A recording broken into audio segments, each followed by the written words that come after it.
Hello student, आज हम discuss करेंगे हाइड्रोकार्बन एल्काइन। एल्काइन जहां पर कार्बन कार्बन के बीच में ट्रिपल बॉन्ड होता है, एक सिग्मा और दो पाई, इसको हम लोग बोलते हैं एल्काइन। तो अगर किसी भी हाइड्रोकार्बन में कार्बन कार्बन के बीच में तीन बॉन्ड दिखाई दे रहा है, एक सिग्मा और दो पाई, तो उसको हम लोग क्या बोलते हैं? एल्काइन बोलते हैं। ठीक है। एल्काइन जो होता है वो क्या होता है? It is the unsaturated hydrocarbon. यह एक अनसैचुरेटेड हाइड्रोकार्बन होता है। Alkyne is the unsaturated hydrocarbon. ठीक है। इसका मतलब ये ब्रोमीन वाटर टेस्ट देगा, ये बेयर्स रिएजेंट टेस्ट देगा। ब्रोमीन वाटर के रेडिश ब्राउन कलर को क्या कर देगा यार? डिकलर कर देगा। बेयर्स रिएजेंट के पिंक कलर को डिकलराइज कर देगा। ठीक है। और इसका जनरल फार्मूला अगर हम बात करते हैं तो इसका जो जनरल फार्मूला होता है वो होता है CnH2n-2। जैसे अगर n की वैल्यू 2 है तो इसका फार्मूला क्या बनेगा? C2H2। ठीक है। अगर n की वैल्यू 3 है तो इसका फार्मूला क्या बनेगा? C3H4। तो अगर दो कार्बन का एल्काइन है तो उसको हम लोग क्या बोलते हैं? इथाइन। तीन कार्बन का है तो क्या बोलेंगे? प्रोपाइन। चार कार्बन का है तो क्या बोलेंगे? ब्यूटाइन। और यहां पर ध्यान दीजिएगा कि ये जो इथाइन है इसका कॉमन नेम एसिटिलीन है। ठीक है। काफी ज्यादा यूज हमें आता है एसिटिलीन, बार बार आपको केमिकल रिएक्शन के दौरान आपको दिखाई देगा। ठीक है। तो यह काफी ज्यादा यूजफुल जो है गैस है, एसिटिलीन गैस। वेल्डिंग पर्पज में भी हम इसका यूज करते हैं। ठीक है। तो इथाइन मतलब एसिटिलीन। ठीक है। अब अगर हम बात करते हैं इसके मेथड ऑफ प्रिपरेशन की, इसे बनाया कैसे जाता है? Methods of preparation. Methods of preparation, alkyne बनाने के कौन कौन से मेथड्स हैं? तो अगर मेथड्स ऑफ प्रिपरेशन की बात करते हैं तो पहला मेथड है फ्रॉम कैल्शियम कार्बाइड। आप कैल्शियम कार्बाइड से इथाइन बना सकते हैं। कैसे? By the hydrolysis. Calcium carbide क्या होता है? तो CaC2 को हम लोग बोलते हैं कैल्शियम कार्बाइड। और इस कैल्शियम कार्बाइड में अगर मैं वाटर मिक्स कर देता हूं, ठीक है, तो ये बनाता है CaOH का होल ट्वाइस कैल्शियम हाइड्रोक्साइड और प्लस ये रिलीज करता है एसिटिलीन गैस। ठीक है। C2H2 एसिटिलीन गैस रिलीज करता है।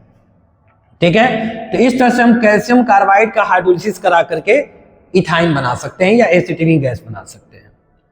कई बार क्वेश्चन ये भी पूछा जाता है कि सर ये कैल्शियम कार्बाइड बनता कैसे है?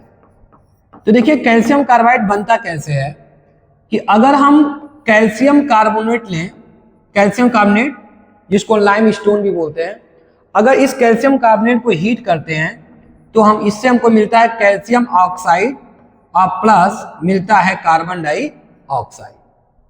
कैल्शियम कार्बाइड ऑक्साइड और प्लस मिलता है कार्बन डाइऑक्साइड। ठीक है। और इस कैल्शियम ऑक्साइड को अगर हाई टेम्परेचर पे कोक के साथ गर्म कर दें तो ये देता है CaC2 कैल्शियम कार्बाइड। ठीक है। CaC2 कैल्शियम कार्बाइड और प्लस बनता है कार्बन मोनोऑक्साइड गैस। ठीक है। Carbon monoxide gas. और फिर इस कैल्शियम कार्बाइड में वाटर मिला करके हम क्या बना लेते हैं? एसिटिलीन गैस बना लेते हैं। तो ये पहला मेथड हुआ एसिटिलीन गैस बनाने का कैल्शियम कार्बाइड से। सेकेंड मेथड क्या है? अगर हम सेकेंड मेथड की बात करें तो हम बना सकते हैं फ्रॉम बिसिनल डाइहैलाइड। देखिए बिसिनल डाइहैलाइड से कैसे बनाते हैं, तो इसके लिए मैं एक एग्जांपल लेके समझता हूं। CH2 Br 1,2 dibromo ethane. ठीक है। अगर हेलोजन अगल बगल कार्बन पर होता है तो उसको क्या बोलते हैं हम लोग? हैं बिशनल बोलते हैं। और यही दोनों हेलोजन एक ही कार्बन पर होगा तो उसको क्या बोलेंगे, जेमिनल बोलते हैं। तो अगर हम बिस्नल डाई हैलाइड को एल्कोहलिक KOH के साथ, KOH यहां पर बेस का काम कर रहा है, एल्कोहलिक KOH के साथ गर्म कर दें, ठीक है, तो क्या होता है, तो ब्रोमीन जिस कार्बन से अटैच है उसको क्या बोलेंगे, अल्फा कार्बन, और उससे अटैच कार्बन को बीटा कार्बन, ठीक है। तो यहां पर क्या होता है कि यहां से बीटा कार्बन का H और OH वाटर बन के निकल जाता है, और ये Br K के साथ मिलकर के क्या बना लेता है, KBr, ये Br K के साथ मिलकर के क्या बना लेगा, KBr, और बीटा कार्बन का H और ये OH मिलकर के क्या बना लेगा, वाटर, और ये बना लेता है CH, यहां से H निकल गया तो बच गया कौन, ब्रोमीन, और यहां से Br निकल गया तो बच गया क्या आपका CH2, ठीक है। इसकी भी एक वैलेंसी फ्री हो गई, इसकी भी एक वैलेंसी फ्री हो गई, और यहां पर क्या बन गया, डबल बॉन्ड, और ये क्या बना लिया, बिसिनल डाई ब्रोमाइड, क्या बना लिया, बिसिनल डाई ब्रोमाइड बना लिया, ठीक है। यहां पर बिसिनल डाई ब्रोमाइड मिल गया। अब फर्दर जो हम इसको क्या करेंगे, एल्कोहलिक KOH के साथ गर्म करेंगे, ठीक है, तो यहां से Br और यहां से H निकल जाएगा, और ये बना लेगा एसिटिलीन गैस। लेकिन होता क्या स्टूडेंट कि जो एल्कोहलिक KOH जो होता है, ठीक है, वो थोड़ा सा वीक पड़ जाता है इन केस ऑफ बिस्नल डाई ब्रोमाइड के केस में, तो इसलिए ये रिएक्शन थोड़ा फास्ट हो, ये ऐसा नहीं कि रिएक्शन होता नहीं है, रिएक्शन होता है, लेकिन इस रिएक्शन को थोड़ा सा और फास्ट करने के लिए हम यहां पर मिलाते हैं सेकेंड स्टेप में sodamide in liquid ammonia, liquid ammonia में सोडामाइड मिलाते हैं, ठीक है। तो यहां पर क्या होता है कि ये जो सोडियम होता है इसके H को लेकर के, और क्या सॉरी, ये सोडियम जो होता है वो Br को लेकर के क्या बना लेगा, NaBr, ये सोडियम Br को लेकर के क्या बना लेगा, NaBr, और इस H को NH2 लेकर के क्या बना लेगा, अमोनिया गैस, और एक एक वैलेंसी दोनों की फ्री हो गई, और ये क्या बना लेगा, CH ट्रिपल बॉन्ड CH बन गया हमारा एसिटिलीन गैस। अगर हम चाहें तो डायरेक्ट इसमें क्या कर सकते हैं, बिस्नल डाइब्रोमाइड में अगर मैं डायरेक्ट यहां पर सोडामाइड मिला दूं, NaNH2 इन लिक्विड अमोनिया, तो सीधे सीधे हमको क्या मिल जाएगा, एसिटिलीन गैस मिल जाएगा। आपको एल्कोहलिक KOH की लेने की जरूरत ही नहीं पड़ेगी, समझ में आ रहा है, आपको एल्कोहलिक KOH लेने की जरूरत नहीं पड़ेगी, ठीक है। अब जैसे मान लीजिए कि अगर आपसे कह दिया जाए कि ये मान लीजिए बेंजीन है, यहां पे एक ब्रोमीन यहां पर लगा हुआ है और एक ब्रोमीन यहां पर लगा हुआ है, ठीक है। अगर आप सीधे इसमें क्या करेंगे, आप सोडामाइड डाल दीजिए NaNH2 इन लिक्विड अमोनिया, तो क्या होगा, यहां पे यहां से Br और H और यहां से BrH निकल जाएगा, और ये क्या बना लेगा, हेक्स आइन बना लेगा। मैं यही हो रहा है कि एक H एक Br, फिर यहां से एक H एक Br निकल जा रहा है, और यहां पर क्या बन जा रहा है, डबल बॉन्ड ट्रिपल बॉन्ड आ जा रहा है, और एल्काइन का क्या हो जा रहा है, फॉर्मेशन हो जा रहा है, ठीक है। तो इस तरह से हम बिस्नल डाई हैलाइड से हम लोग क्या बना सकते हैं, एल्काइन बना सकते हैं। थर्ड मेथड है फ्रॉम क्लोरोफॉर्म, हम क्लोरोफॉर्म से भी बना सकते हैं। चलिए देखते हैं क्लोरोफॉर्म से कैसे बनाते हैं। क्लोरोफॉर्म का फॉर्मूला क्या होता है, CHCl3। देखिए स्टूडेंट, CHX3 को हम लोग बोलते हैं हेलोफॉर्म, CHX3 को क्या बोलते हैं हम लोग, हेलोफॉर्म बोलते हैं, और इसी X के जब अगर क्लोरीन है तो क्लोरोफॉर्म, ब्रोमीन है तो ब्रोमोफॉर्म, और आयोडीन है तो आइडोफॉर्म हो जाएगा। तो हम लोग क्या करते हैं, क्लोरोफॉर्म को सिल्वर के साथ क्या करते हैं, हीट करते हैं, ठीक है। तो यहां पर 6 सिल्वर के मॉलिक्यूल यूज होते हैं और 2 क्लोरोफॉर्म के मॉलिक्यूल यूज होते हैं। देखिए कैसे, ये क्लोरोफॉर्म है HCCl Cl Cl, और यहां पर 6 सिल्वर है, और फिर यहां पर क्या हो गया, C क्लोरीन क्लोरीन क्लोरीन, और यहां पर क्या हो गया, H। जब गर्म करते हैं तो यहां से ये क्लोरीन और ये 6 क्लोरीन और 6 सिल्वर मिलकर के क्या बना लेता है, 6 AgCl, क्या बना लेगा, 6 AgCl, और यहां पे क्या बच गया, देखिए तो HC, इसकी 3 वैलेंसी फ्री हुई, यहां भी 3 वैलेंसी फ्री हुई, तो ये तीनों एक दूसरे के साथ क्या हो गए, ये बॉन्ड बना लिए, और ये बन गया हमारा इथाइन, या हम इसी को क्या बोलते हैं, एसिटिलीन गैस। तो इस तरह से हम लोग क्या कर सकते हैं कि क्लोरोफॉर्म से क्या बना सकते हैं, एसिटिलीन गैस बना सकते हैं या इथाइन गैस बना सकते हैं। ठीक है, एक और रिएक्शन होता है जिससे हम लोग बना सकते हैं, चौथा कोलवेज रिएक्शन या Kolbe's electrolysis method, Kolbe's electrolysis. ठीक है, और यहां पर जो रिएजेंट लेते हैं वो लेते हैं फ्यूमेरिक एसिड। हम यहां पर क्या कराते हैं, इलेक्ट्रोलिसिस जो कराते हैं वो किसकी कराते हैं, electrolysis of aqueous fumaric acid. देखिए फ्यूमेरिक एसिड क्या होता है, थोड़ा समझिएगा। फ्यूमेरिक एसिड क्या होता है, CHCOOK डबल बॉन्ड CHCOOK, इसको बोलते हैं हम लोग फ्यूमेरिक एसिड। ये दो तरह का होता है स्टूडेंट, ये भी ध्यान रखिएगा कि ये जो फ्यूमेरिक एसिड होता है ये दो तरह का होता है। देखिए क्या, C डबल बॉन्ड C, ठीक है, COOK माइनस प्लस, भाई माइनस प्लस आप दे सकते हैं ना, यहाँ पे माइनस, ये प्लस हो गया, और यहां पे क्या हो गया, COOK।